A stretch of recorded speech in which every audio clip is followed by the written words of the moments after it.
Auzu billahi minasyaitonir rajim. Bismillahirrahmanirrahim. Assalamualaikum warahmatullahi wabarakatuh. Good day, students.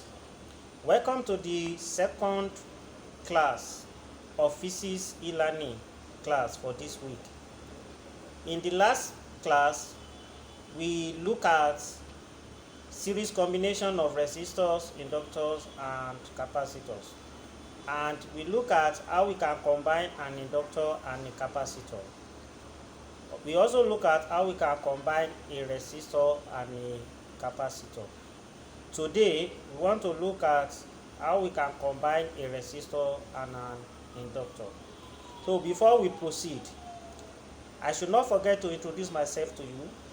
My name is Oladimeji Tihe, the SS3 physics teacher of CTY Model College, Alomoja, Ibadan. Now let's proceed. AC circuit containing resistor and inductor in series, and that is what we call RL circuit. As shown in the diagram, we have a resistor connected in series with an inductor L. The resistance of the resistor is R, while the inductance of the inductor is L. The voltage across the resistor is VR, while the voltage across the inductor is VL. And both of them are connected to an AC source of voltage V and frequency F, as shown in the diagram. And the current I flows through the circuit. So the same current I passes through the resistors and the inductor, as indicated in the diagram. Now, from Ohm's law, V is equal to IZ, where Z is the impedance, which is the opposition to the flow of current over by an AC circuit containing resistor and inductor in series. Remember, the original version of Ohm's law is V is equal to I R. That is when you have only resistor. But now, when you have a resistor in combination with an inductor, the opposition to the flow of current is called impedance and is denoted with letter Z. That is why the Ohm's law has been transformed into V is equal to IZ, where Z is the resistance to the flow of current called impedance. The voltage across the resistor and the inductor are out of phase, and the resultant voltage V is given by V square is equal to VR square plus VL. This is obtained using Pythagoras theorem as shown in the diagram. You can see that Z is the hypotenuse of the right angle triangle. So to get our R, we say R square is equal to get our Z, we say the square root of R square plus XL square. Now let's proceed. Same thing for voltage. V square is equal to VR square plus VL square. And making V the subject of the formula, we have square root of V square R plus V square L, where V stands for the net voltage across the circuit, VR stands for the voltage across the resistance, while VL is the voltage across the inductance. Then, substituting for V, VR, and VL, respectively, we have IZ square is equal to IR square plus IXL squares. Working on this, we are going to eventually have an expression for Z, and the equation is given as Z is equal to square root R square plus XL square. Pardon me, in the equation there is square on R and XL, so don't forget to put them while writing your notes. Z is equal to the square root of R square plus XL square, and that will give us the value of the impedance. Note, in RL circuit, that is a circuit containing a resistor and an inductor in series, the current lags the voltage by angle 5, given by V is equal to arctan VL over VR.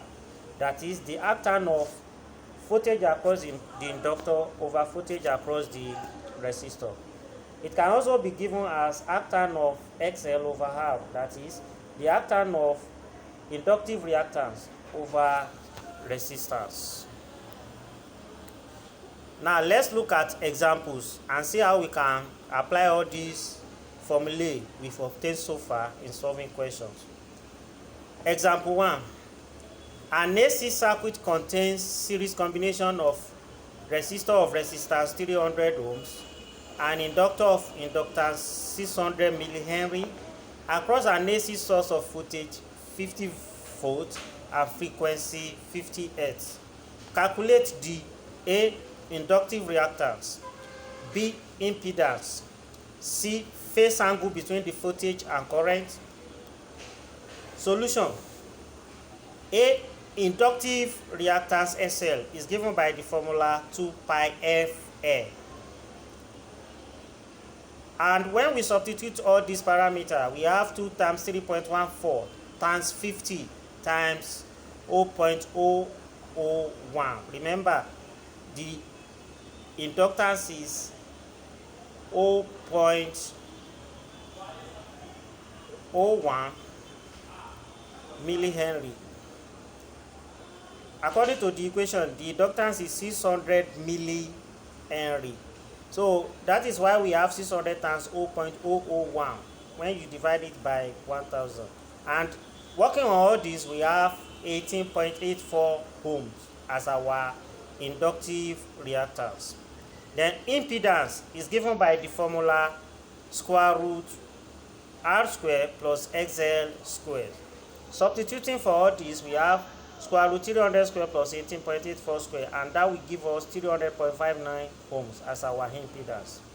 Then the phase angle is given by the formula arctan XL over R, which is going to be arctan 18.84 over 300, and that is going to give us 3.6 degrees. Example 2. An AC circuit contains a resistor of resistance 300 ohms in series with a capacitor of capacitance 100 microfarad to an AC supply of voltage 50 volts and frequency 50 Hz. Calculate the A. Capacitive reactance, B. Impedance, C. Phase angle, D. Current flowing through the circuit, E. Voltages across the resistors and the capacitor. Solution. From the equation, we know R is 300 ohms, C is 100 microfarad, V is 50 volts, and F is equal to 50 Hz. Hey, capacitive reactance is given by the formula XC is equal to 1 over 2 pi FC. And substituting all this, please, in the formula there is C to stands for capacitance. It is typographic error. So, and this is going to give us 1 over 2 into bracket 2 times 3.14 times 50 times 100 times 10 raised to power minus 6. 10 raised to power minus 6 comes as a result of microfarad. Micro means 10 raised to power minus 6. Working on all this, we have 100 over pi. When we substitute for pi, we have 31.85 ohms as our capacitive reactance. The impedance is given by the formula the square root of R squared plus XC squared. And substituting for R and XC, we have square root of 300 squared plus 31.85 squared, which will eventually give us 301.69 ohms as our impedance. Then the phase angle phi is equal to arctan of XC over XR.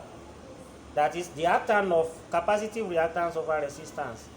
Substituting for capacitive reactance and resistance respectively, we have the arctan of 0.1062, which is going to give us 6.06 degrees. D V is equal to IZ. From there, making the I the subject of the formula V over Z. Substituting for V and Z, we have 50 over 301.85, which is going to give us 0.17 A as the current flowing through the circuit. Here, we are to find the voltages across the resistor and capacitor. Let's find the voltage across the resistor first. We are going to use the Ohm's law. VR is equal to IR. And that is going to give us 0.17 because the current flowing through the circuit is 0.17. And that is going to be the current that will pass through the resistor and the capacitor. So 0.17 times 300. 300 is the resistance of the resistor. And this will give us 51 volt as the voltage across the resistor. To get the voltage across the capacitor, we use Ohm's law again. And this time around, it's going to be Vc is equal to Ixc, where Xc is the capacitive reactance. Then the current remains the same, 0.17, and the capacitive reactance is 31.85. Multiply these two together, we have 5.4 volts as our voltage across the capacitor. Now, this is where we are ending this period. Inshallah, bi Qudrat Lai, in the last period we are going to have for this week, we are going to look at series combination of all the theory, that is the resistor, the capacitor, and the inductor. Then how we can solve questions based on the combination of the theory. Then we also look at resonance and what we call resonant frequency. Until then, when I will come your way again, my name is Oladimeji Tihe, your physics teacher. I'm saying Assalamu alaikum wa rahmatullahi wa barakatuh.